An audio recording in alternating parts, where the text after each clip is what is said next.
is Joe Trachtenberg joining us on the phone. Joe, are you with us? Yes, I am. Can you tell us what your vantage point is and what you've seen so far? Well, I heard on the radio that one of the towers was on fire, and we went to High Point in our building, which is on the 25th floor, and you had a clear view of the both World Trade Centers, and the one tower was smoking hard. And there was another plane that was flying low, and we just looked at it, and before you know it, just kamikaze, boom, right into the other tower, and mass explosion, windows flying. It was horrible. I'm still distraught looking at it. Were you close enough to see or get a general idea of what kind of plane that was that flew in the second time?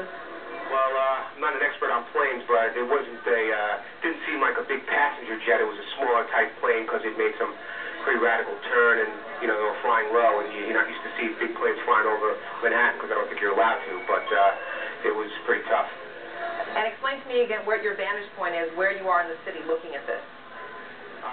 We're in Chelsea. It's like 25th Street and 7th Avenue, and it's clear looking all the way downtown, and you can see the buildings, the whole downtown, because it's a clear day, and it's a disaster.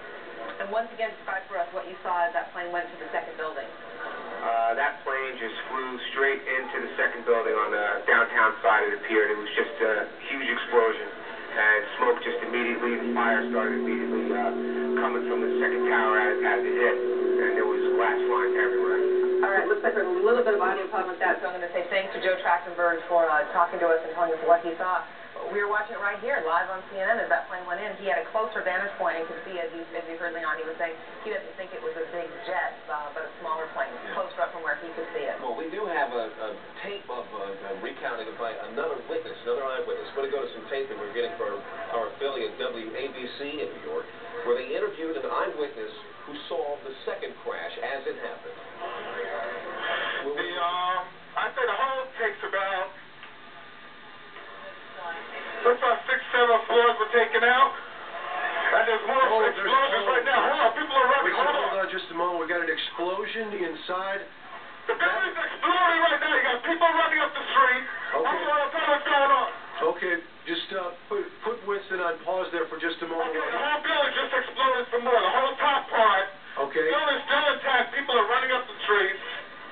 Am I still connected? Winston, this would support probably what Libby and you both said, that perhaps the fuselage was in the building that would cause a second explosion such as that. That's what just happened then. That certainly... People are running up. We're getting word that perhaps... Okay, hold on. The people here everybody's panicking. Keep in mind that the first plane hit about 8:48 a.m., so there had to already be a number of people at work inside the World Trade Center. We're going to go right now and bring in Rose Arce, one of our producers here at CNN. She's with us on the phone and has with her a number of people who have escaped the building. Rose. Yes, there's a huge crowd. I'd say about hundreds of people on the streets that come from south to north. I mean, really thousands of people that have been running from inside these buildings. It's a very heavily trafficked area in downtown, the World Trade Center. Many of them were inside the building when they felt the explosion. And they say there was just pandemonium. There was no warning, no alarms, no anything. Everyone just raced from their desks, ran downstairs, and now there's a steady stream of folks running away from the building. Some people saying that they're fearing there'll be another explosion, and when they saw the second plane, convinced that this was dangerous, there's just an absolute flood of folks escaping downtown Manhattan right now. And Rose, do you have anybody with you that could talk about being inside the World Trade Center when this happened? Right now, honestly, there are scores of people that are literally running by me. There's debris on the base of the building that has continued to fall, even as far as a block away from the building. And what's happened is that everyone seems to have figured out that there's ongoing danger, and there's just a stream of folks running as quickly as they can uptown away from this. Understandably. What about rescue efforts? I would imagine there's still a number of people inside those buildings. Well, right now what you see is there's trucks trying to get through, and people have actually jumped from the crowd and are trying to help direct traffic to try to get emergency vehicles there. There is no traffic going in the other direction, but because of the flow of people, it looks like some emergency vehicles are actually having trouble getting to the scene. And from where you're standing, is there any kind of command center, any place that people are being directed toward? Right now, what there is there's a crush of emergency vehicles and rescue vehicles, but they don't seem to be quite organized in any direction.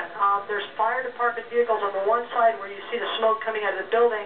On the other hand, you see groups of police officers trying to organize the crowd in a more orderly fashion. I think there seems to be some fear on their part that such a huge crowd of people might injure each other on the way out.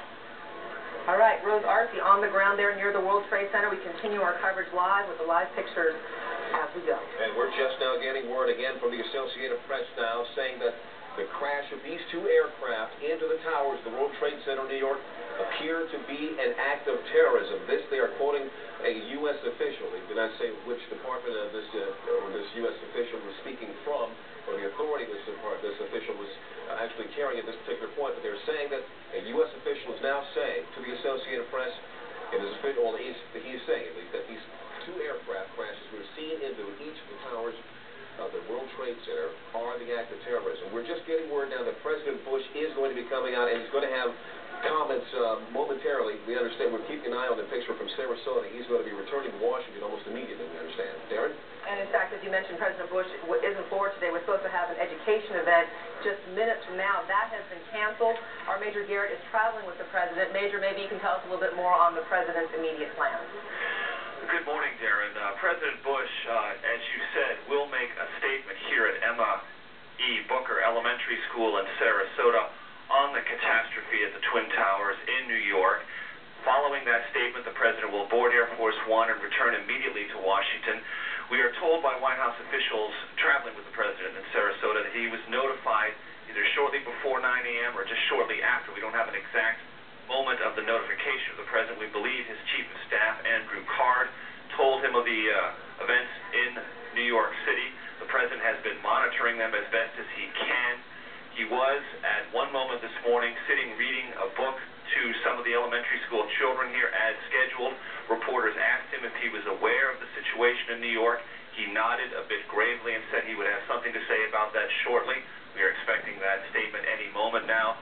I can tell you here in Sarasota, with those traveling with the President, they are trying to sift through all of the amazing and terrifying both pictures and details as they can get them from New York City, but no confirmation here from White House officials about what this in fact is, whether it's accident or terrorism. They are trying to gather information as best they can, give it to the President, and trying to keep things on a very calm and even keel if possible. And on that note, Major, it sounds like that exchange of questions with the President came at what would be a sensitive time if he was sitting in front of a bunch of school children and not wanting to scare the children. Well, precisely. And the President has a way of letting reporters know that it's either an appropriate time or an inappropriate time to take questions. He does that in many different environments, many different situations. Clearly this morning, with the crowd of children, he wanted to keep an even keel, keep the situation under control as best as possible. He just nodded and said, we'll talk about this later. So once again, we do expect to hear from the President soon. A time frame on that?